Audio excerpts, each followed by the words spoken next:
Ladies and gentlemen, boys and girls, we are back here for the TWC Show live on Dash Radio every Saturday at 3 p.m. Pacific Time, 6 p.m. Eastern Time on the Dash Talk X channel.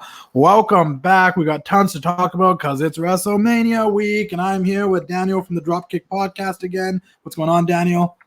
It's good. Thank you for having me. I cannot get this hat straight. My bad. What were you saying? No, I'm saying I can't wait for WrestleMania. We're finally on the verge of seeing, Daniel Bryan versus Roman Reigns versus Edge. I can't wait for that. And, it's good to be back, man. It's going to be interesting. It's 2 nights of WrestleMania. We've already had a couple of events already. We had the Hall of Fame. We had NXT TakeOver night 1. But before we get to that, guys, there's got a couple of things I got to get out of the way. First things first, I want to thank everybody that has signed up to the Wrestling Classic Patreon. It's a Patreon I created in collaboration with Rain City Toys, where I can connect with my community more in a more exclusive, more direct way, as well as Rain City Toys is offering the ability to give you guys first look at action figures that are coming out for WWE and AEW. We're doing giveaways, we're doing contests, we're giving you guys discounts, as well as you're getting the TWC Show in video form a day earlier than anybody else. You get to watch the show. You also get the audio earlier. You get my interviews earlier. You get exclusive podcasts and interviews. I've talked to Daniel a bunch of times about doing watch-alongs because me and Daniel watch a ton of wrestling throughout the week. We watch old Nitros and random Tuesday Night Titans and Superstars and just random matches. And sometimes we say like the funniest shit. And I'm like, yo, bro, we just recorded this and put it out on Patreon where only people that can listen to it are the people signed up to the Patreon.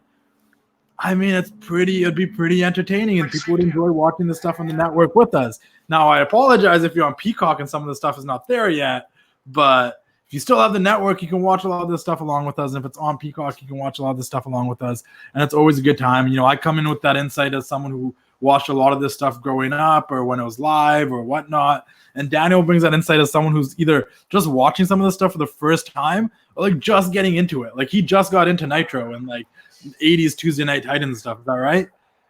And you know what's weird? I always like the weirdest shit on the fucking show. Like I'll like Alex right over like someone that the fans are gonna pop for, like Sting. I'm like, yeah, Sting's cool, but look at Alex right, like So it's always cool to like bring a different perspective to the show and just have fun in general, But yeah, I'm really happy for you. I know you talked about doing this Patreon for a while, and I'm glad it's it's off to a kick start, and yeah, it's good. No, for sure. So guys, check out the Patreon. And like this week, especially for WrestleMania weekend, me and Rain City Toys are giving you guys a Hollywood Hulk Hogan figure for a giveaway. If you sign up to the Patreon by this Saturday evening, you are automatically entered to win that Hollywood Hulk Hogan Ultimate Edition figure. I posted it on my Instagram page, so if you want to see what it looks like, it's already been posted on there. It's posted on the Patreon for everybody to see. So when you go to the Patreon to sign up, you can see that post about the Hollywood Hogan figure, and you guys can win it. Dude, this is probably one of the coolest and nicest Hollywood Hogan figures I've ever seen. It's one of the newest ones. It comes with the boa, 3 different faces, which is cool that figures nowadays. Like when I was a kid, you got a figure that just made one face. Now you get like a smiling face, an angry face, a normal face. It's pretty fucked up. Never had that when I was a kid. So check it out, guys. You guys can win this exclusive Hollywood Hulk Hogan figure just by signing up to the Patreon. The lowest tier is just $2. If you sign up for $2, if you're in Canada, $3, then you can automatically win this $30 to $35 action figure. So sign up to the Patreon, guys. Once again, you get this show exclusively. You get this show early. It's a bunch of cool stuff. So definitely check it out. And I really do appreciate it. We got over 20 Patreons already. And I think that's super cool that in 1 week, we already got 20 of you guys to come out and support. And I want to shout out a ton of those Patreons at the end of this show as well. But also moving forward, I got to give a huge shout out to my boy Kazim, also the people at Foot Action and Wally himself, because they work together. I always say the best way to kick off WrestleMania weekend is Wrestlemania. If you have not been to a Wrestlemania and you're over the age of 21, legally able to drink and stuff, you're missing out. That's the best way to kick off your weekend at WrestleMania weekend.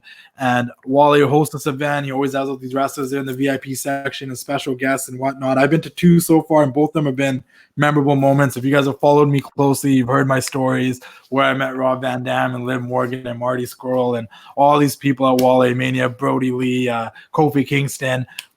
Unfortunately, this year, due to the pandemic, they weren't able to hold an actual Wale Mania event. But Wale collaborated with Foot Locker and Foot Action to create this awesome line celebrating the black champions of professional wrestling. Sasha Banks, The New Day, Mark Henry, Ron Simmons, Booker T, exclusive shirts and hoodies. As far as Kaz told me, the hoodies for the Sasha Banks and the New Day shirt hoodies have almost sold out. I'm rocking my Sasha Banks shirt right now for those of you watching the video. You know, when Kaz said he's going to send me some swag, he knew exactly who to send me. He sent me the boss, the blueprint, the standard, the GOAT, the draw, the best in the world, better than Dolph Ziggler, Sasha Banks. And get it before it's gone. Check out footaction.com. If you're near a Foot Locker store in Foot Locker Canada, Foot Locker Toronto, check any Foot Locker around you. You might find some of these limited edition shirts and hoodies, guys. They're gonna go fast. I'm telling you, it's sick. I got Sasha 2 belts on. I got two belt Banks on my shirt. So you guys check that out. And yeah, man, Foot Action. Shout out to them. Shout out to Wale. Shout out to Kazim. Shout out to the whole crew, man. Thanks for showing the love. And honestly, and it's a comfortable shirt, guys. It's not like one of those WWE shop shirts where you throw it on and it feels like cardboard. I was worried. I threw it on. I was like, oh, this is like a comfy shirt. Like I'm with it. Feels good. Yeah. Other than that, Daniel, other than my jab at Dolph Ziggler there, how are we doing? Where do you make some WrestleMania predictions? You know what's funny? You bring that out, but it's been exactly 8 years on the dot that Dolph Ziggler cashed in his Money in the Bank contract against Alberto Del Rio to win back the World Heavyweight Champion. And what a pop! What a reception from that crowd in New Jersey, I believe. But yeah, it's been 8 years, and I feel old, but I remember that day like it was yesterday. I remember being extremely excited for Dolph Ziggler cashing in and winning the belt. That pop was insane. The Raw after Mania was becoming a thing around that period of time. Like that's when it started becoming a thing. Because for years the Raw after Mania was just the Raw after Mania, but it was around then when stuff like that would happen, like Dolph Ziggler cashing in on Alberto Del Rio. Hell of a pop, guys. If you haven't seen it, like if you're a little bit younger and you started watching wrestling, I don't know, in the last 5 years or something, or you were memory of wrestling has only started like sticking with you for the last 5 years or something, go back and watch Dolph Ziggler cash in the Money in the Bank in 2013. It was something special. Was it 2013? Yeah. Wow, that's crazy. That 2013 is 8 years ago. That's nuts. Weird, right? CM Punk was there. Like all those guys were there. Like Cena was still around. What a sad turn of events, though, that like he lost the belt because of a concussion. You know, again, wrestling's not fake. Injuries always happen, but I guess you should keep going with the ball. But I mean, I think he could have won back the world title in 2016 against Ambrose. Personally, that's just me. But never say never. I was rooting for him that SummerSlam. I'm like, Ambrose already beat the Shield. But yeah.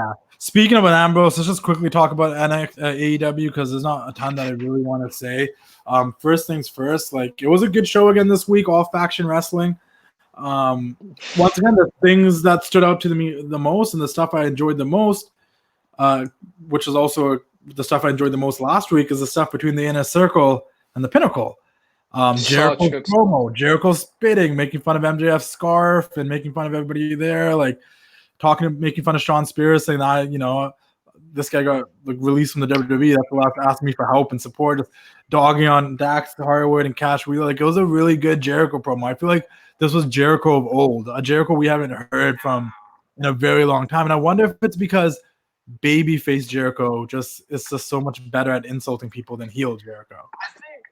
I think here's the thing with babyface Jericho. Like, he gets to be himself a little bit more. Then heel Jericho is kind of like, oh yeah, like your volume's really low.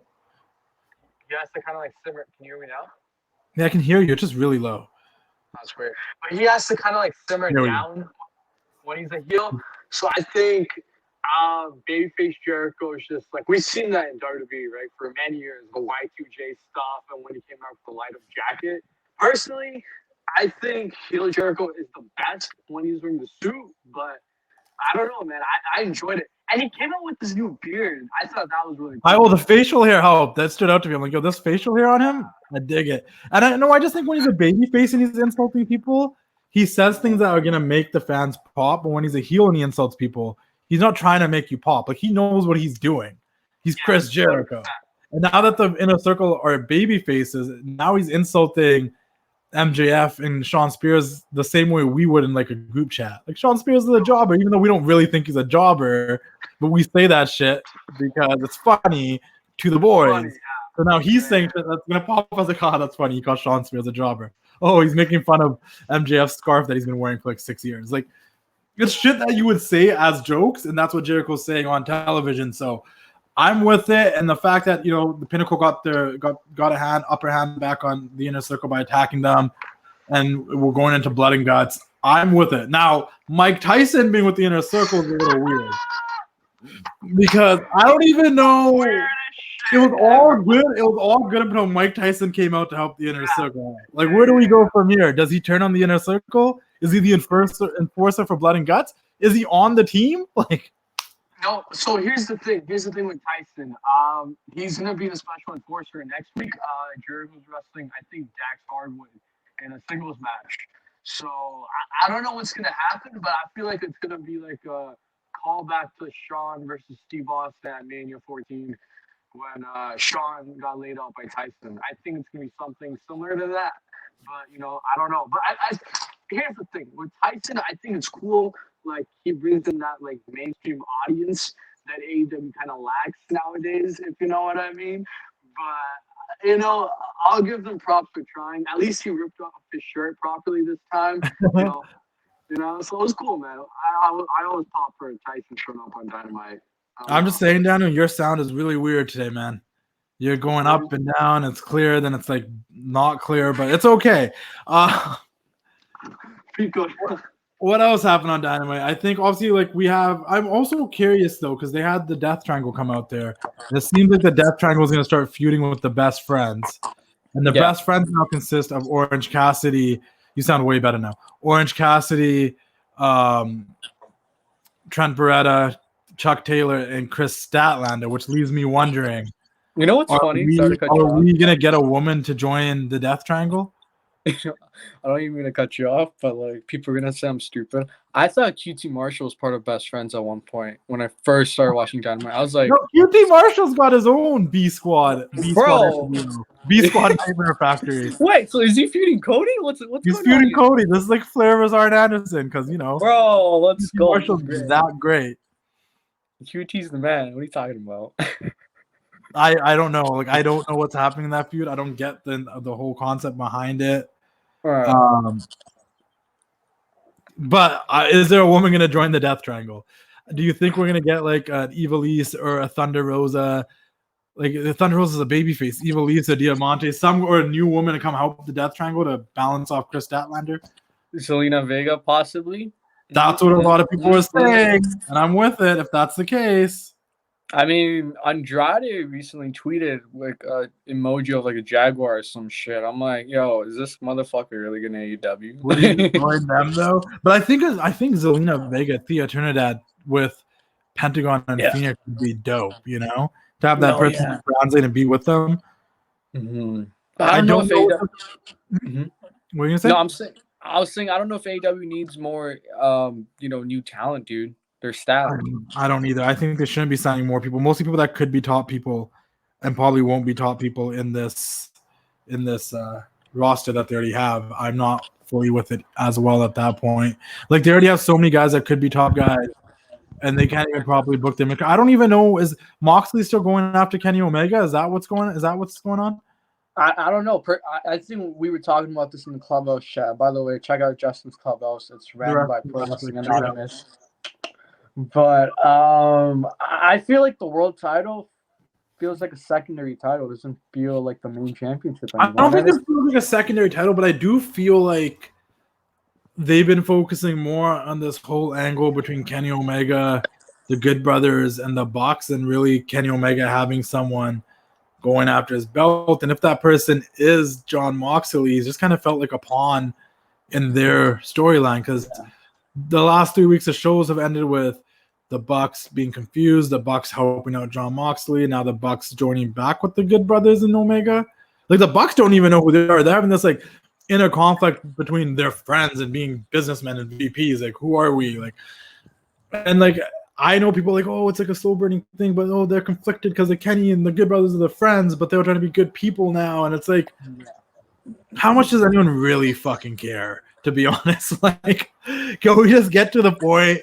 Like, are we gonna get the Good Brothers versus the Young Bucks? Like, it's one of those angles that, like, I get it and I get why it seems so good on paper. Maybe the real BTE fans care a lot, the ones that are hardcore BTE fans, like lifelongers. But why are we ending the show like this? I would have rather end the show with the Tyson thing. No, I think I feel like the way they do things, like in terms of like ordering like segments, they don't do it in the way it should be done. Does that make sense? Like, for example, like that Darby match. I don't know who that guy was, and he was a great wrestler. Don't get me wrong, but like, what? Like, am I supposed to be invested as a fan? It just made me laugh because I remember in Clubhouse, I was like, I don't know. I was like, who is this JD guy? Why is he getting so much offense on Darby Allin? Like, he's an enhancement talent. He's a jobber. Like, he's a dark guy. Like, why is the TT champion having such a hard time with this guy I've never heard of before? And everyone's like, no, he's a great wrestler from the independents. Like, he's been killing the independents and he's been on dark. And I'm like, yeah, but for a casual fan like myself that's just watching Dynamite, I don't know that. And with that being said, he should like either introduce me to him over a couple of weeks of him being on the show, or don't have him having this much offense on Dynamite down this next week. Yeah, it's not even gonna matter. Mm-hmm. No, yeah, that makes sense. But also at the same time, like, I think they want to build Darby as like the underdog, like that Jeff Hardy thing, where it's like, yeah, like he doesn't come back from every fight, but he'll find a way to like sneak one up on you. You know what I mean? How do you feel about Team Taz trying to recruit Christian Cage? Interesting. It is cool, but I mean, bro, they got Will Hobbs in there. They got, Brian Cage. They got Ricky Starks. And like, why though? That's like you said. Like, I think it was last week's TWC show. Great episode. Faction Mania. We don't need that many fucking. Christian needs to be his own man right now. He needs to prove Everyone himself. needs to be a part of a group, or they're gonna die a lone wolf. I don't agree with that, but Christian needs to do something, but I don't know where he can be slotted at the moment. For the TNT title, possibly. I don't know. Maybe. Fair enough. Lastly, the last thing I really want to mention is that I do think that the match that Ty Conti, I don't know however you guys want to pronounce the name, had with Ali this week was really good. Ty Conti is impressive to me. I do think that. Don't get me wrong. I know people probably saying like, "Oh, you're just saying this because you think she's attractive." Yes, she's very attractive, guys. But I actually think she's killing it. Like, I think she's really good, and I think because of her experience of working in the Performance Center, being on NXT, being trained from that highly acclaimed Performance Center and training facility, and having all that experience in years there, she's brought that to AEW and showed that she's kind of a little bit more seasoned than the women that just came straight from the independents to AEW. Like, she seems to kind of have her shit a little bit more together than some of these other girls. Now, that being said, Sheeta interfered with her kendo stick and whatnot, and I just had to think again to myself, like, oh yeah, she's the champion. Yeah. We need to get that belt off of Sheeta. I don't fucking remember she's the champion. Britt Baker and Thunder Rosa were more intriguing to me than Sheeta. Ty Conti and Ali Wrestling were more intriguing to me than Sheeta. She just seems to be there with the belt. Can any woman, can Britt Baker, Thunder Rosa, Ty Conti, Ali Wrestling, I don't even fucking care. Can someone beat Sheeta for the belt? Because she's irrelevant. You haven't done nothing to make me remind. She's had women's championship matches at pay-per-views, and I still forget she's the champion. Yeah, I don't know what they're doing with the belt, man. I think you're right. They should take it off Sheeta.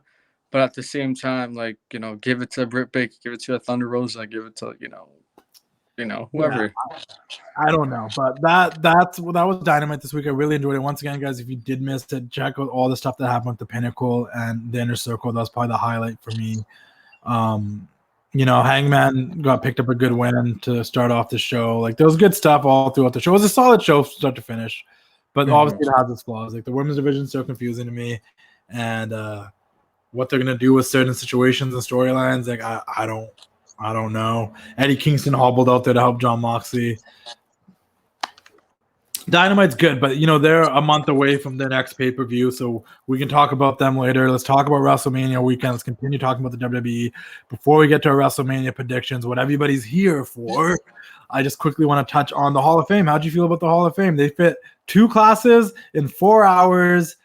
It felt like it flew by. Everyone's speeches seem to have been a lot shorter than most other years, and from what we've heard from the Bella Twins podcast and whatnot, they were told that their speeches need to be cut down because they had to get through other classes.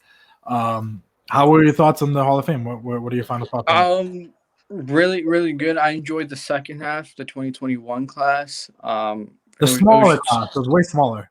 It was way smaller. It was good, man. It's cool to see, Georgia and Diana and, Harry finally get, their deserving moment in terms of having the British Bulldog inducted. Like, I'm super happy for them.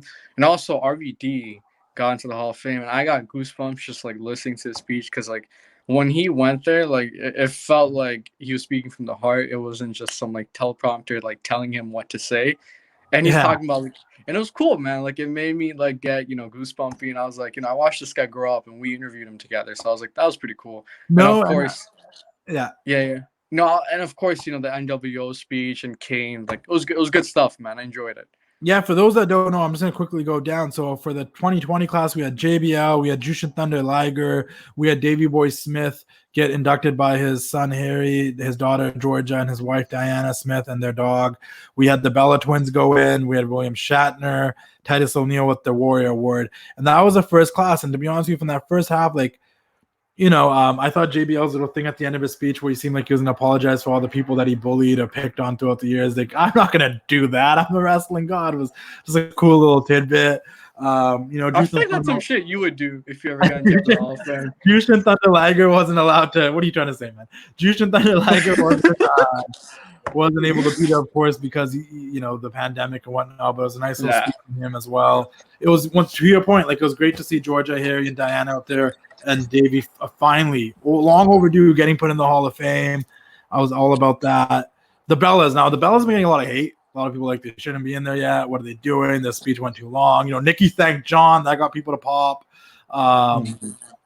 Jerry Lawler said some dumb shit about the Bellas making Daniel Bryan a household name. Like, is the guy gone senile? Like, what happened? But listen. I'll say this. The Bellas made Daniel Bryan mainstream by being on Total Bellas and Total Divas and stuff. Yeah, like the casual, not even the casual, like the outside people who don't watch professional wrestling now got to know Daniel Bryan through Total Bellas, through whatever. Same thing with Miz and Mrs. They got to know a guy like Dolph Ziggler because he's been featured so much on that show. So now they know Ziggler. They're a fan of his. And I think it's, it's business. That's what it is. It's show business. And that's what it's all about at the end of the day, I do think I agree with you. And I think in that sense, like, they made Daniel Bryan a household name to people that aren't wrestling fans without a doubt. And I think this goes back to something we talk about every single week. There's wrestling fans in the bubble and there's wrestling fans outside the bubble, but the ones in the bubble don't know what it looks like from outside the bubble. Yeah. I also want to point out the fact that anyone that thinks the Bella Twins are in the Hall of Fame or they shouldn't be in the Hall of Fame are fucking just delusional, because they have, I think, the last run of their career when they came back in 2014 forward, they both killed it. Brie and Nikki. The last thing everyone remembers about Brie is the Liv Morgan thing, but if you go back to 2013, 14, 15, when she was having bangers with Charlotte Flair and all these people, like, she can wrestle. To be honest with you, Brie was a better wrestler than Nikki at first. Nikki always progressively got better, and Nikki had a hell of a last run, the longest reigning Divas champion, all that stuff. Yeah, we can credit them kind of maybe getting pushes because the people they were dating.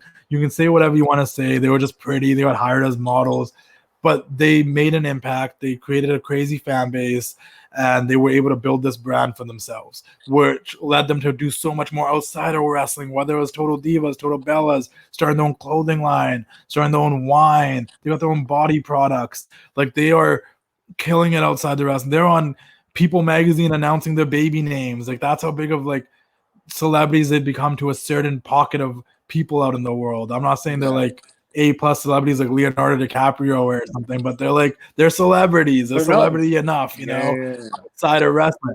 I will say this, though. This is a part where I do agree with all of you.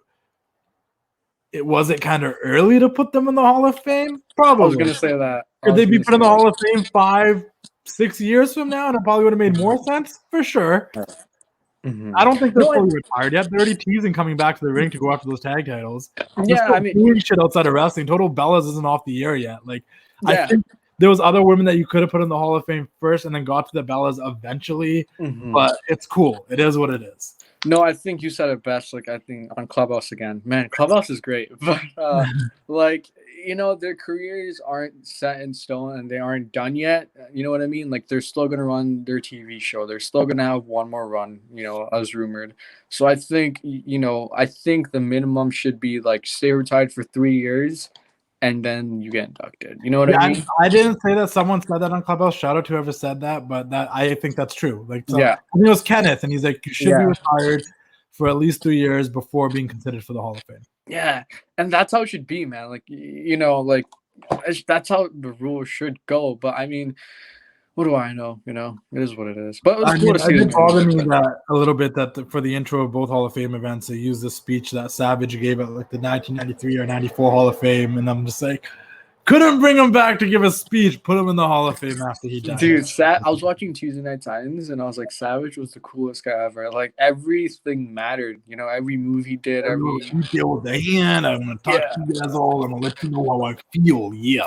Like, there's depth to a character, and you know, I wish we had that nowadays with wrestling. Like, yeah, you can say the Fiend, but like, there's no Macho Man. You know what I mean? The 2021 class was Kane, Eric Bischoff, Rob Van Dam, Molly Holly, the Great Khali, Ozzy Osbourne, and that gentleman that works backstage, Rich Herring, who's been with the company since prior to the first WrestleMania and worked with Vince's dad, Vince McMahon Sr. But yeah, no, that was a great class too. And like this class specifically, and no disrespect to like the Bellas and the NWO, because I feel the same way for them too. So I'm not saying them too. Everyone in that class too, actually. Let's just say all of this Hall of Fame, all the Hall of Famers. I just really wish they had a crowd. Like, I like that they did the little cutscenes with the wrestlers backstage paying tribute to the, you know, the legends that were getting inducted and saying good things about them.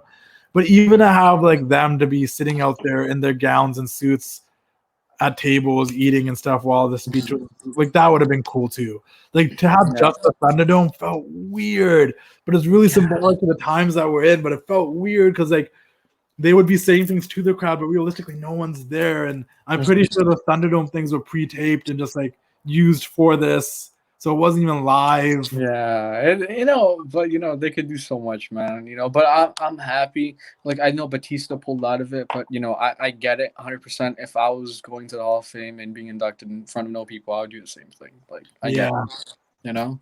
It was a good thing. I enjoyed Bischoff's speech. I love the whole 3 minutes thing. He paid tribute to Rosie and Jamal, aka Umaga, and you know, just everyone was upset that, you know, Bischoff wasn't going in with the NWO, but you know, he got to go in anyways, and that's always that was cool. And Kane's speech was dope. Once again, Kane is just one of those guys. I think he deserved a crowd, and we're also missing one part. Like, the fact that they tried to smush 2 classes in one. Obviously, they're short in time. They had people short in their speeches, but they also took away the part where people would induct the person. Well, you know, like, so we never had like Undertaker maybe inducting Kane or Daniel Bryan inducting Kane, or maybe Hogan inducting Eric Bischoff and giving a short speech prior to that. Like, a lot of these legends lost that part of the induction ceremony. So they didn't lose just that getting the adulation from the fans and their peers in the crowd. They also lost the opportunity to get inducted by someone to say good things about them before they came out there and gave their speech. Like, I wish things were different, and it's a bummer. I don't know. Like, a lot of these people might not be able to go in a second time, but it is what it is, man. Rob Van Dam's speech, once again, I enjoyed it as well. Like, I thought it was very thought out. I thought he was about to cry, to be honest. He was about to cry. Was getting there. Yeah. And then Molly Holly's speech just flew by. I felt like her speech was just as long as Scott Hall's, but.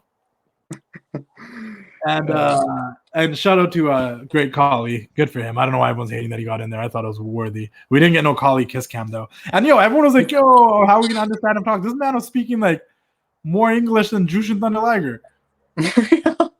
No, he was good. Like, I feel he looked good. He looked better than he looked better now, yeah. Yeah, and I was like, what is he doing? Like, what does he eat? Like, holy shit. But good for him, you know, good for everybody. I'm really happy for everybody. Like, cool little fucking thing during the pandemic. And everyone that dressed up for the show looked great. Carmella, Sasha, Mandy Rose, Dana Brooke, Bianca, they all looked stunning. And then the dudes, man, they came out there. Kevin Owens' suit was the best. It was just like so casual. He wore a blazer with a t-shirt under. He was there, man. And I said it, like, Seth Rollins came with his flame suit. Shinsuke came dressed to the nines. Graves and Kayla hosted the second part of the Hall of Fame. They looked great. But it's just like I commented on the WWE's post because a lot of people were giving people flack about the way they're dressed or this or that. And I'm like, you know what, man? Like, everyone's dressed catered to what their personalities are. And that's a good thing.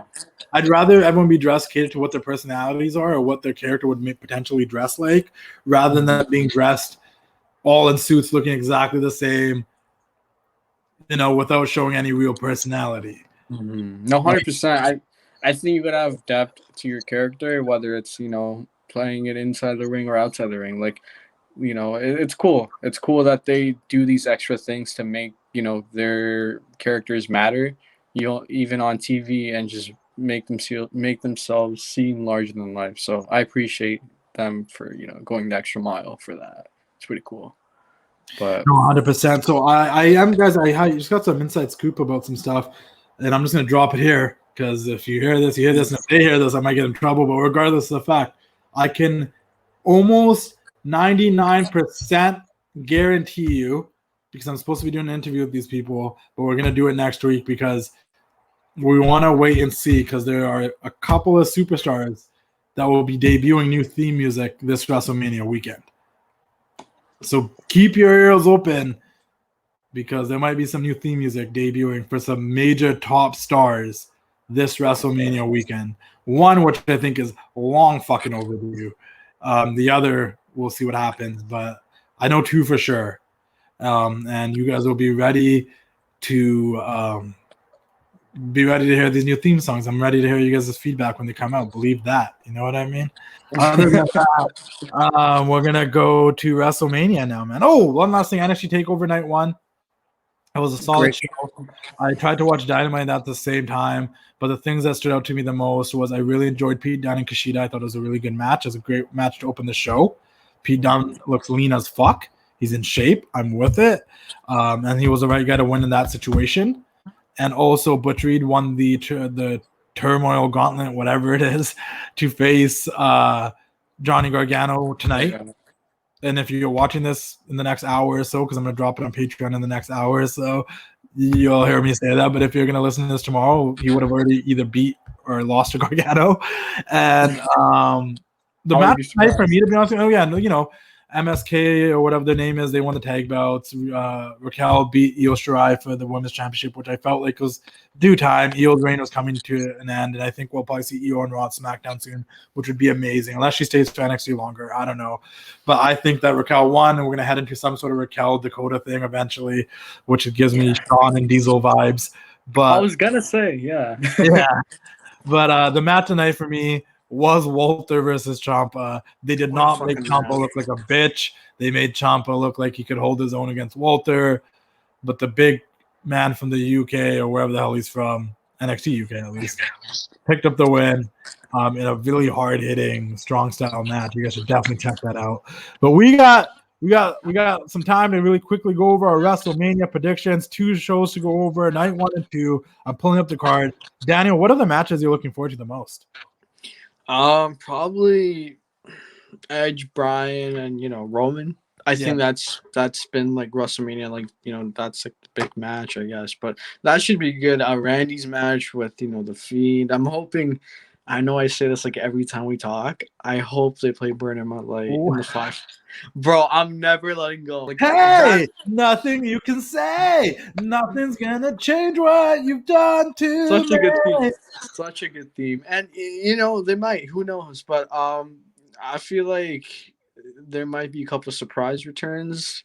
I feel like Cena's. Do you think we're gonna talk about it? But do you think we're gonna get a Firefly Funhouse sort of match? They'll do something with it, but then it'll transfer into a real match. Because it'll be like a point, if it is a Dreamland, Dream Sequence, Firefly Funhouse situation, then I can definitely see guys like Cena and Evolution members popping up and Orton's past haunting him. Like we saw Alexa Bliss haunt Braun Strowman during that feud. Like it's a thing that the Fiend has the power to do. No, yeah. Do we see Hawaiian shirt cult leader Bray Wyatt? I think it would be there. Like I wouldn't like mind it, but I mean, no, it will be there because that also is a Wyatt that Randy joined and burned down. Now you're thinking. It wasn't technically a Hawaiian shirt. That was more when he was feuding Cena, but it was like that butcher apron Bray Wyatt. No, yeah. So that too, it should be good, man. I think they'll do cool little tribute to Brody Lee. Like I know they'll sneak it in there. I have a feeling. What else is there? I'm kind of bummed. Let's put on the card properly. Night 1, okay. This is night 1 of WrestleMania. We're gonna make our predictions, guys. Here we go. Yeah, we got the tag team terminal match. That's gonna name the number 1 contenders for the tag team women's championship titles for night 2 to face off against Nia and Shayna. We got Lana and Naomi versus Dana Brooke and Mandy Rose versus the Riot Squad versus Natalya and Tamina. And it's not on here, but I'm almost 99.999% sure that Carmella and Billie Kay will also be involved in this match as a tag team. According to what happened on SmackDown, where Billie Kay passed the resume to Carmella and she looked at him and looked at the screen all like, And Carmella was on the bump saying she'd love to team with either Bayley or Billie Kay. And there needs to be more women on the WrestleMania card. And next thing you know, we got more women on the WrestleMania card. So before you make a prediction, they seem to be trying to push Natalya and Tamina as a team. And that's just something I want to throw out there. Who do you think? I thought they're going to drop some bombshell thing there, but thanks, No, what do you think? The only bombshell I have to drop is that Carmella looked like a goddamn bombshell this past week. That girl, gorgeous, beautiful. I love you, Carmella. God bless you. Leah, I love you. You're my homie, though. We're friends. But you're gorgeous. Leah, please stay away from this man. Corey, I got you, bro. Corey's my boy, too. But damn, Mella, it was money, baby. Yo, chill. What are you saying? Did you see her this past Friday? I mean, she looked great. You don't gotta make it sound. But I think Mella and Billie Kay are gonna take the win. So I do too. The fact that they're not announced and they're putting this tag team together, like, first things first, everyone on Clubhouse and Instagram that's saying that Billie Kay would have been a great host for WrestleMania alongside Titus was a great idea because Billie Kay is hilarious. But I also like Bayley hosting and stuff too. But on that, I do think it's Carmella and Bayley. I think Carmella was put in such a high-profile feud with Sasha to kick off this year. They brought her back with this character. So she lost both times, which is understandable because that's what heels do when they come back and you're facing off against a champion like Sasha. You lose, but like, how do you redeem yourself? They stripped Reginald away from her. They took ankles. Shout out to Mika. They took ankles and they put her with Shayna and Nia. So like, Carmella needs something to do, and then she was off TV for a couple of weeks, and it's like, oh, when is she back? And then they brought her back this week looking smoking, and she wrestled Bianca, which obviously in that case she was going to lose because Bianca's the number 1 contender for the women's championship. But I don't know. I'm rooting for Carmella and Billie. I'm scared that it's going to be Tamina and Natalya, but the only issue there is that like it would be heel versus heel in the tag team match. Yeah. But are Carmella and Billie heels? I don't know if they could be tweeners right now. And then last but not least, like, I would always be happy if it was a Riot Squad. Yeah, I mean, I don't know. I guess Mella and Billie Kay are gonna get the win. This guy doesn't even care. The Riot Squad is the only traditional tag team. Like Mandy and Dana are a tag team, I guess now too, technically. But the Riot Squad is my pick. Yeah, should be good, man. Should be a good little opener. Cesaro having his first ever singles match at WrestleMania. It's well overdue, first off. And I want to say this too. Shout out to Renee Paquette for having Cesaro on, her show. And it brings up, I listened to like 5 episodes of that show in the past year. Shout out to Renee. She's dope. She's cool. Yeah, she's cool. Yeah. But long and overdue, and we got to see a side of Cesaro that we've never really seen because WWE doesn't portray that side of Cesaro that often on television. So I think I'm really happy for the guy. Finally getting a singles match against a top guy like Seth Rollins. That's cool, man. Mad for him. And Cesaro should get the win. I think. How many times do you think we're gonna see Cesaro swing Rollins at WrestleMania? It's gonna be the ultimate king of swing. He said he wanted people to bring signs, and he wants it to be a T-shirt that says Cesaro 316. I just swung your ass. I mean, that shit would get over, you know. If people make those signs, and if he can make those signs, it might make the threat. Cesaro 360 makes sense. 360. I just swung your ass, but No, you know, Cesaro's the man. I think, you know, whatever he touches is gold. Like, you know, team bar or like whatever it is. Like, you know what's cool though? You also know what's crazy that Cesaro and Seth haven't had everyone's like Cesaro and Seth. Oh yeah, they work with each other. They work with each other. They haven't worked a singles match in like years. Yeah, and I think it's all the last time they worked with tag matches was the Bar versus the Shield. Ambrose. Yeah. But I think it's cool, man. You know, props to Cesaro. He'll definitely bring out his A game during, you know, Wrestlemania season. So should be good. I'm looking forward to see what Seth wears. Yeah. You know? Shout out to Troy, who's been Seth's stylist these past few months. He's a good supporter, long-time supporter of the Wrestling Classic. So shout out to him. Really? I didn't know that. Yeah. Cool. But I'm going to have to go with Cesaro as well. Braun Strowman with Shane McMahon in a steel cage match. Who cares? Sounds about right. I love Shane O'Mac. You know, I want Shane to win, man. Shane's a G. You know, just watching his stuff from the Attitude Era till now, like, you know, man has to slow down. But I think they'll go and have Braun win for fucking some reason. You have to have Braun win. Listen, I love Shane. You know I'm a Shane O'Mac guy. I'm the creator of the Bring Back Shane O'Mac hashtag on Instagram back in 2014. Shane as a character and an authority figure, I dig. There's no reason for him to be in this match against Braun. I just don't want to see it. If he brought someone out to represent him, like Dabakato or anybody, I think Shane's the perfect guy to build himself a faction around. Have him like represent a bunch of dudes, and those are like his guys. You gotta fuck with Shane. I got Dabakato. I got Elias. I got these guys. You can't touch me, you know. That would be cool if they did like a Raw Underground angle towards WrestleMania. Yeah, and Braun could have beat like Dabakato or some shit. I'm gonna have to go with Braun for this match. I've never liked Braun. I don't know why, but Shane O'Mac, bro. For the New Day versus AJ Styles and Omos. I feel like it's only makes sense that AJ and Omos won the tag belt. Yeah, I think that's why New Day beat Shelton and Cedric in the first place to, you know, give the titles to AJ and Omos. But could have been a triple threat. I still triple threat. I know, like back to your point, like it would have been cool to see the Hurt Business, you know, walking into WrestleMania with all the gold stripping.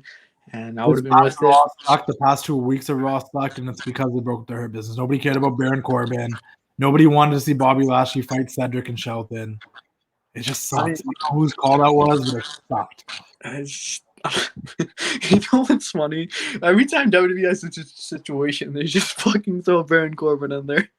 And nobody cares. Like, listen, Baron Corbin might be like an amazing human being. I might like have the greatest time having a beer with the dude and shit. But like, I just don't care about him as a wrestler. I mean, he's a cool dude. Don't get me wrong. Like, if you ever see his Instagram stories, like the guy's always cooking steaks and shit. I'm like, yo, that's pretty good. Cooking steaks and shit. Yeah. Oh, dude, he's always cooking steaks and shit. Yeah, and I'm like, yo, that's fucking cool, dude. Shit. It's good. I would eat a steak from Baron Corbin. You know? You're talking about the steak, okay? No, like if Baron Corbin came up to me, he's like, "Yo, Daniel, you want a steak?" I'm like, "Fuck yeah, bro, let's go." This guy's eating steaks with Baron Corbin, guys. That's what's happening now. It's good. You know, Baron Corbin, the person, cool fucking dude. Don't get me wrong, but like the character on, you know, TV, not my guy. You know. I'm with you, but I'm gonna have to go with AJ and Omos here. It sucks that Triple H felt like he wasn't in the best shape, or at least WrestleMania shape, to face AJ this year. As we found out that AJ was pushing it and asking Hunter every time he saw him. I do think Triple H versus AJ would have been a way bigger match on this card. We could have probably still went with Kofi versus Ali, like the way they should have booked it going back months ago. But it is what it is. We're gonna get the New Day versus AJ and Omos, and hopefully Omos stands out to us, and AJ becomes I believe a Grand Slam champion once he wins these tag belts. He's won all the belts in the WWE. He's won the WWE. Has he won the Universal? No. But he's won the world title. He's won the US, the Intercontinental, and now the tag belts. Yeah, I think whatever. He's done it, man. Yeah. Yeah, what else left for him to do? Win the Rumble? You know what I thought about it, man? Like, think about it this way: Shawn Michaels. Like, sorry to go off topic, but Shawn Michaels fucking wrestled Vince McMahon. You know, at WrestleMania. Like, what did that take away? You know, and people. That's sick though. You wrestled Vince. That would have been like AJ wrestling Triple H. Exactly, but here's the point: like, people going into WrestleMania were like, "What the fuck?" Like, that's a downgrade from like Kurt Angle to Vince McMahon in terms of wrestling. But like, you gotta take in this is entertainment, so I feel like they'll fucking do something. It's WrestleMania. Like, remember WrestleMania 31, the build? Yeah, I think it would be a good tag match. I don't know how much they're really gonna. I mean, it's not like Kofi and all. It's not like Kofi and Xavier aren't good wrestlers. They are. They're great, but listen, WrestleMania 31 had the worst fucking build, but the show itself.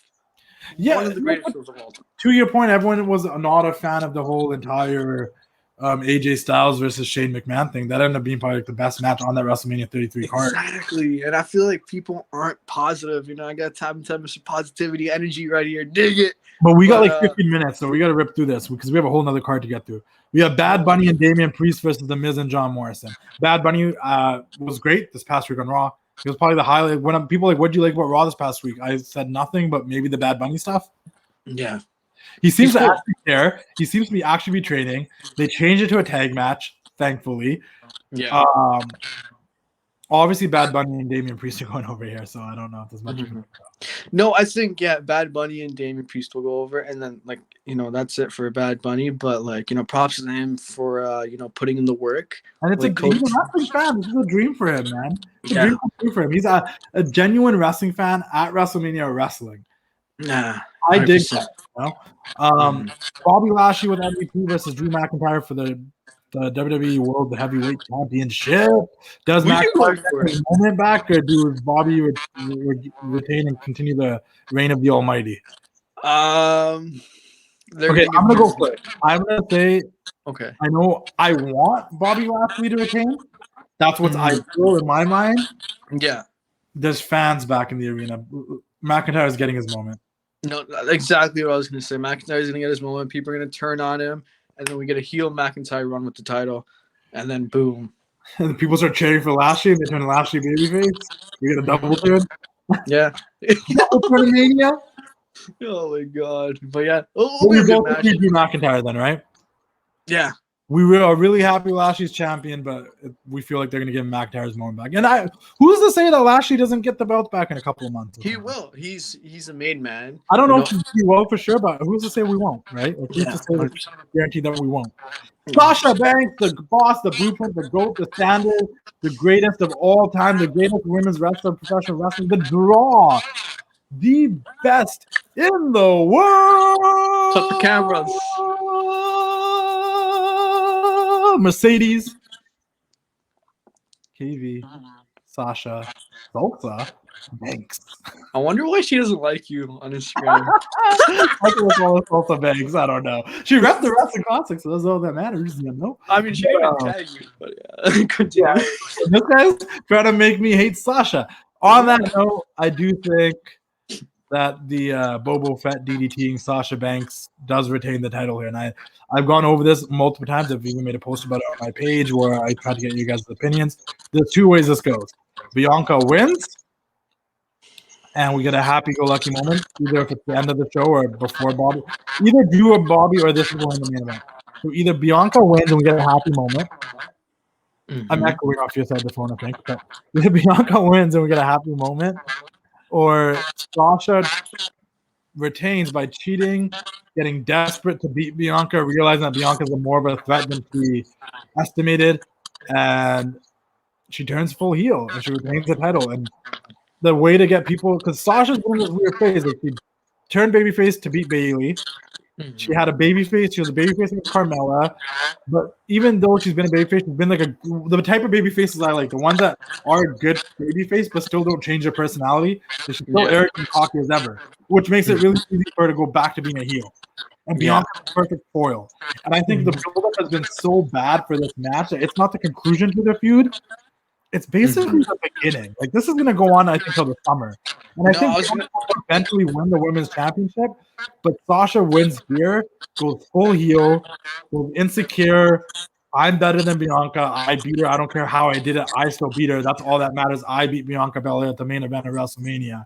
I ended her little story of winning the Rumble and becoming champion because I'm the best. I'm the GOAT. I'm Sasha Banks. I run this brand. And Bianca's pissed. Now we finally have fire in the feud going into Extreme Rules, going into the next pay-per-views and stuff. Sasha tries to avoid facing Bianca.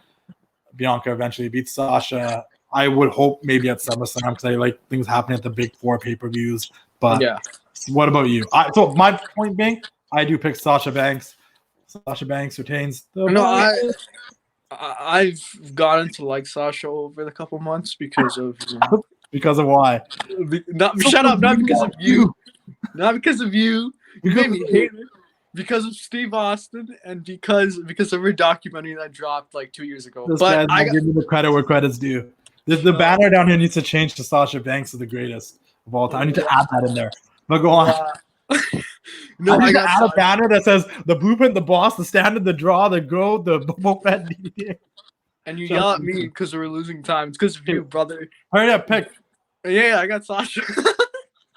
All right, Sasha Banks. So night 2, we have 10 minutes to go through night 2. So we're going to be real quicker. Do Nia Jax and Shayna with ankles retain the tag titles? Do we get new tag team champions?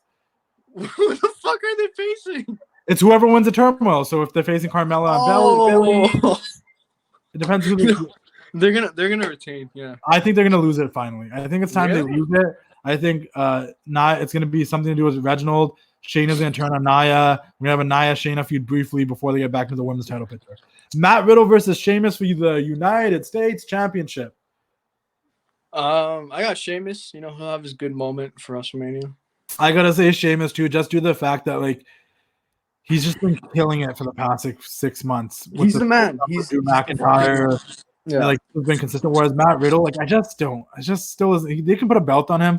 Man's still not clicking with me. I just don't know what it is. I like the guy. I like the wrestler, but I don't like the gimmick. You know, so yeah. And that's what Sheamus too. It'd be a good moment for Sheamus to win that United States title at WrestleMania. Kevin Owens versus Sami Zayn, and Sami Zayn has Logan Paul in his corner because. Can we talk about that for a second? First, Sami Zayn's dance on SmackDown this past week was great. Logan Paul's on SmackDown. What the fuck? He actually didn't do bad. He didn't do bad. It was pretty. He did a good job for what it was. And that's all. I listen. I'm not a Logan Paul fan, but I say, bring eyes to the product. You can't deny he has a following and he's a popular figure in the world. Yeah, I agree with everything you said, but I feel like Kevin's gonna go over, or Sammy might like pick up a sneaky win, and then Logan's gonna catch a stunner though. I think he's catching a stunner. Logan's definitely catching a stunner, but I agree with you. I think Kevin's gonna go over. Yeah. I almost think Logan Paul might help Kevin and screw Sammy, and it goes on with the conspiracy theory.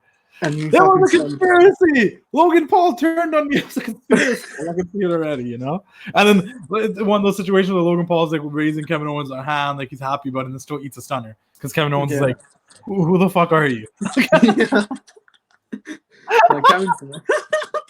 We get a Logan Paul heel turn at WrestleMania. You heard it here first. I haven't listened to anybody else's shows this week, so I don't know if they said it, but I said it here first. Send the transcripts. Big E versus Apollo Crews in the Nigerian drum fight for the Intercontinental Championship. I know that I've been picking a lot of the heels, but I think Apollo wins this. No, I think he's gonna win. You know why? Because Wale is gonna perform for Big E at WrestleMania. I don't know if you heard about that. Yeah, shout out to Wale. Wale Mania, get the merch, Foot Action, Foot Locker, guys. The shirt, Mark Academy, Booker T, New Day, Wale. It's the best way to kick off your WrestleMania weekend if they do it next year, guys. Go to Wale Mania. I'm not capping. No, that shit's fucking lit. But yeah, so I think Apollo wins because Wale is getting that live performance for Big E. Yeah. Whoever gets like live performances usually loses. Like that's a thing. Like the weirdest theories. Ric Flair wearing red trunks, he's gonna lose. It's true. It's true. I don't know why. When did you turn into Kurt Angle? It's true. It's true. Okay, so you think Apollo, I just think if it's a Nigerian drum fight and Apollo is just introduced this new Nigerian gimmick, those are two big enough reasons that he should win the championship. No, No, he's gonna win. Yeah, Not idiot. Idiot. I don't know how he said it. I can't. I'm not idiot. Idiot. No, he's gonna win the IC title. Good for Apollo. Finally has some momentum behind him. He's gonna go on a dominant streak. I'm with you. I think Big E will continue chasing it back after this event, but Apollo's gonna find a way to win. Maybe we'll get introduced to someone that's like in Apollo's corner or something. Maybe Wale turns heel too. We get a WrestleMania night with Logan Paul and Wale birth. You heard it here first. Wale turns up Big E. The whole world is losing their minds. What is this, Wrestlemania? Like, what is a WrestleMania with like fucking? We need more celebrities to go in that Hall of Fame. Okay, so we gotta get them set. We're gonna give them moments. We got The Fiend versus Randy Orton in a singles match. I don't know if this is going to be a wrestling match, so I don't know if we can make a prediction for it, but I'm looking forward to it. That's the most I can say. Mm-hmm. I think at this point, it's crazy because so technically the Randy Orton's supposed to be a heel this entire feud, and the Fiend's supposed to be a babyface. But I think it's the fucking opposite. I feel like the fans are going to cheer Randy. Or they're going to cheer both of them, which is weird. I don't know. I love Randy. Randy's the man, but he's gonna put over, the Fiend and do the thing. I mean, you know what? That's fair because the Fiend, or not the Fiend. Because you gotta remember, Bray lost to Randy at WrestleMania 33. Yeah, I was gonna say that. And Randy could pay it back, Yeah, it's like the Cena thing where Cena beat Bray, but then that wasn't really a payback. But you got the point. Who? Remember Cena beat Bray at WrestleMania 30? Cena? He's gonna be on the show, right? Who's that? He's gonna be on the show. You can't see me, man. Moving forward, this guy hates Cena. I do think the Fiend's taking 2. Randall's the man, though. If you guys have it, once again, I can't plug it up. Go watch our Broken Skull sessions of Randall. Good shit. Asuka versus Rhea Ripley, WWE Raw Women's Championship. It's time Asuka loses the belt. Rhea just showed up. I know the build-up's been kind of blah, but I have to go with Rhea Ripley. Ripley's gonna win, and good for her. And I don't know. It's a new era for Raw because the women's championship on Raw has been kind of lackluster since Becky left. There's been rumors that both Becky and Ronda Rousey will probably be returning soon. Have Rhea champion, have her feud with Asuka for a couple months, have Becky come back, have Ronda come back, and get that roster stacked again. You can have Rhea go through Nia, have Rhea go through Shayna and Asuka. Let's build Rhea as this new top star of Raw, and then whenever Charlotte comes back, maybe it'll be after WrestleMania actually. Charlotte and Rhea, let's have that redemption storyline. Let's have it all. Asuka, she's a great, talented wrestler. She's one of the best in the game today. Her reign has been really underwhelming, and it's not her fault. It's the way she's been booked. The fact that she's booked in these tag team title feuds, feuding like nobody half the time. Like, go look at my list for Sasha Banks' greatest matches of all time. Like, and I listed I think 25 or 20 of her greatest matches, and like majority of them were from 2020 with Asuka because she's a great wrestler and is a great performer. It's just like her booking's been horrible. Last but not least, Roman Reigns, Edge, and Daniel Bryan. I feel like we talked about this a lot every single week. Things turned up even more on SmackDown this past week. I'm going to say it, be super straightforward with it. They found the loophole, and that loophole is Daniel Bryan. They found a way for Edge not to beat Roman Reigns clean, and that was to insert Daniel Bryan in there. I've been loving all the memes about Daniel Bryan inserting himself into things to make it a triple threat, because this is reminiscent to WrestleMania 30 where, I see a good singles title match. It would be a shame if someone made a triple threat. And then I wish I had the meme to pop it on the screen right now because it makes me laugh. But Daniel Bryan's taking the pin. He's not going to win. It could be Daniel Bryan, it could be Edge, but either way, Roman's not getting pinned is basically the point. But I'm going to go with Edge. They're going to go with the happy storybook ending. I wasn't with it when it was just Roman versus Edge, but now that Bryan's in there, they found a loophole. Edge. Say you? I've hated this man, but I've gained to respect him, and I'm going to go on a fucking limbo and say that Daniel Bryan wins the title. Fuck it. No, go ahead. That's not unpopular. A lot of people are saying that because that's going to piss Edge off even more, and it's going to piss off Roman, and Bryan's just going to be the champion. I would be with it, but I do think they're going to go with the whole Edge return story, even though I think that's been dead ever since he got injured. But I'm with it. If Bryan wins, I'm fucking with it because I do think it would be nice to have a break from Roman as champion and have him get it back again eventually. Yeah. I thought long and hard about it too. That's what she said. I thought long and hard about it.